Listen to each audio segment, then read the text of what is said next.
ছেলেদেরকে সুসংবাদ দিন, তার মানে বিপদে ধৈর্য ধারণ করতে হবে। প্রিয় ভাইয়েরা, ইন্নামাস সাবরু ইনদা সাদামাতিল উলা।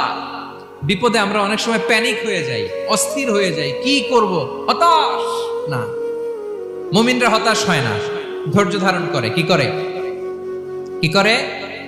ধৈর্য ধারণ করার শক্তি দাও গো মেহেরবান আমায়, দাও গো মেহেরবান। পড়েন, ধৈর্য ধারণ করার শক্তি দাও গো মেহেরবান আমায়, দাও গো মেহেরবান। সবাই বলুন একসাথে, ধৈর্য ধারণ করার শক্তি দাও গো মেহেরবান আমায়, দাও গো মেহেরবান।